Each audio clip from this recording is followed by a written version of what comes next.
menggunakan presentasi yang akan saya lakukan.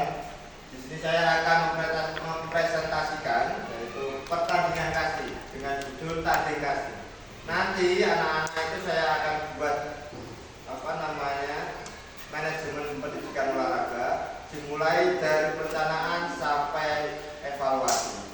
Di sini yang pertama ya bola kasih. Bapak ibu guru pasti sudah sudah tahu bola kasih itu yang seperti apa ya. Bola kasih dimainkan oleh dua regu dengan regu pemukul dan regu penjaga. Beberapa keterampilan yang dibutuhkan untuk bermain kasih dengan baik diantaranya memukul, melempar, menangkap bola dan berlari. Ini nanti akan dimodifikasi oleh anak-anak. Jadi disesuaikan dengan kebutuhan disesuaikan dengan lingkungan sekolah kita, kemudian sarana dan prasarananya. Jadi nanti akan dimodifikasi baik aturan, lapangan dan alat-alatnya. Latar belakang saya membuat perlombaan kasih yaitu yang pertama adalah menyesuaikan program pemerintah atau Mendikbud, yaitu pembelajaran peserta didik melalui permainan tradisional yang tentunya berpusat pada peserta didik. Ya, ini nanti permainannya yang dimodifikasi. Kemudian yang kedua adalah keterbatasan alat yang dimiliki oleh sekolah dan peserta didik. Kita tahu sendiri sekolah kita sarana dan prasarananya kurang. Jadi nanti akan dimodifikasi baik itu pemukul atau untuk pos-pos dalam bola kasih. Kemudian kenapa ada teknologi yang semakin berkembang? Nanti anak-anak akan saya ajarkan untuk membuat promosi baik di media sosial atau alat promosinya, yaitu membuat seperti flyer atau selebaran yang mengenai adanya perlombaan kasih. Nanti rencana anak-anak ini saya akan ajarkan membuat dari Canva, meskipun saya juga lagi belajar.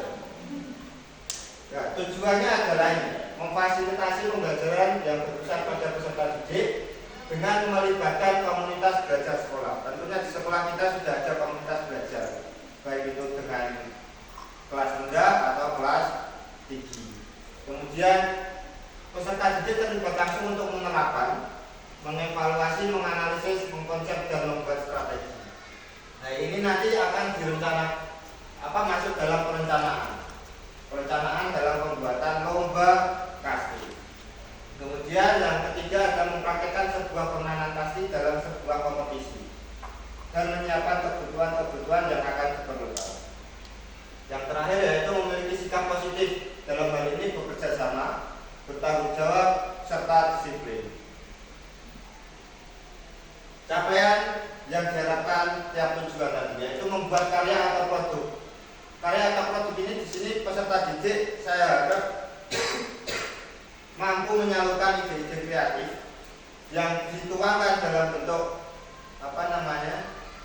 baik itu video, selebaran yang kreatif lah. Nanti akan dibuat dari Canva atau editing video dan lain-lain. Nanti peserta didik akan saya ajarkan melalui pakai HP. Jadi lebih gampang pakai HP daripada pakai laptop. Kemudian ini karyanya, produk utamanya yaitu mempraktikkan pelaksanaan ide dan tujuan yang diharapkan oleh peserta didik. Mempraktekannya itu nanti yang saya maksud adalah waktu perlombaan kasih. Perlombaan kasih ini nanti akan diikuti dari pihak sekolah sendiri. Nanti kalau akan sukses, insya Allah akan antar sekolah. Jadi rencananya seperti itu. Nanti peserta didik tidak lawan kelas rendah, lawan kelas tinggi tidak, tapi akan dicampur. Rencananya seperti itu. Kemudian hasil akhirnya peserta didik mampu memiliki sikap positif. Sikap positif itu banyak sekali seperti tadi, bekerja sama, tanggung jawab, disiplin dan lain. Yang tentunya bekal yang paling bagus adalah mampu berkolaborasi dengan teman-teman yang lain. Nah, ini tahapan-tahapan pada saat nanti akan adanya perlombaan kasih. Yang pertama yaitu perencanaan. Perencanaan tadi direncanakan untuk siapa lombanya, di mana lombanya, terus kemudian aturannya bagaimana, itu masuk nanti di tahap perencanaan. Kemudian setelah tahap perencanaan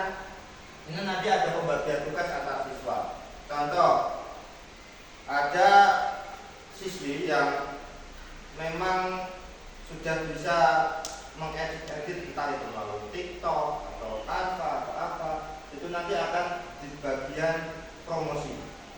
Ya, sudah ahli di dalam media sosial, nanti akan ditaruh di bagian promosi. Kemudian ada anak-anak yang pintar kreatif membuat alat-alat, itu nanti akan diletakkan pada bagian yang sarana dan prasarana. Kemudian menyiapkan alat-alat yang dibutuhkan. Kemudian ini promosi, yang paling penting itu promosi. Di sini saya sebetulnya membuat judul itu mau membuat judul konten casting. Jadi anak-anak saya, harapan saya itu anak-anak mampu membuat konten, entah itu konten video atau konten foto seperti itu dengan objek yaitu casting. Kemudian ada workshop di sini itu adalah pelatihan mengenai pembuatan video, pamflet, kemudian workshop mengenai casting itu sendiri bagaimana. Kemudian yang selanjutnya yaitu pelaksanaan lomba. Pelaksanaan lomba tentunya ini adalah titik tertingginya mereka dalam hal pembuatan karya. Gongnya di sini. Entah nanti sukses atau tidak nanti di pelaksanaan lomba. Kemudian setelah lomba tentunya ada yang namanya evaluasi. Evaluasi itu nanti evaluasi mungkin kedepannya kalau membuat lomba lagi seperti apa, gampangnya seperti itu. Tantangan yang mungkin akan dilewati yaitu yang pertama adalah kurangnya keaktifan peserta didik. Kenapa kok kurang aktif? Biasanya itu anak ada yang tidak berminat.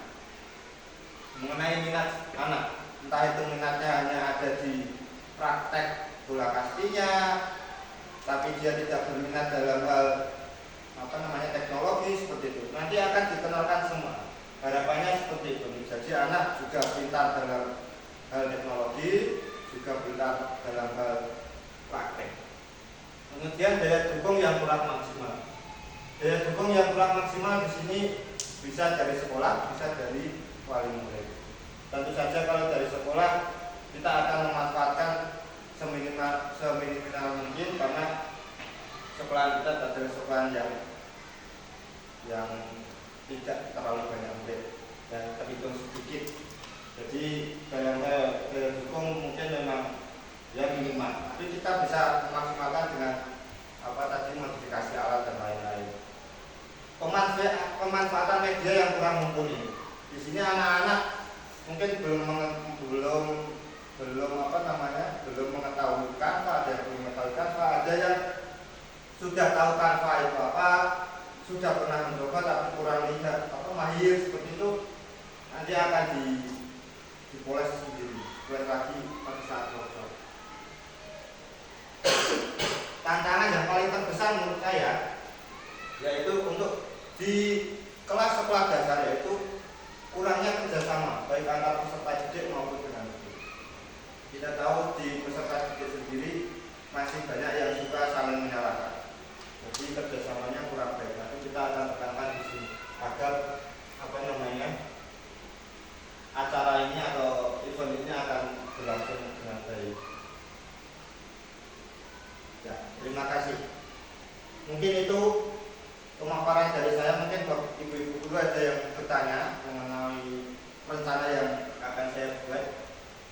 Tanya Pak. Iya, monggo. Ya, kita harapan pelaksanaan itu Pak Nani. Nah ini. Itu menurut saya ya Pak, mungkin setelah perencanaan ada baiknya dibuat workshop dulu. Oh, workshop dulu. Jadi dari workshop nanti kan tahu anak ini minat yang mana, terus nanti kan bisa digunakan sebagai acuan untuk pembagian tugas. Oh iya benar. Nanti setelah perencanaan kita akan workshop terlebih dahulu mengenai minat dan bakatnya ya. Nanti setelah kita lihat itu kita akan bagi tugasnya. Oh iya benar. Terima kasih Bu Sofi. Selanjutnya ada. Kalau tidak ada nanti akan saya akan segera mengumpulkan peserta didik ya, dan akan memberikan pengetahuan ini juga kepada mereka. Gunanya mereka akan lebih siap kalau sudah diberitahu. Jadi kan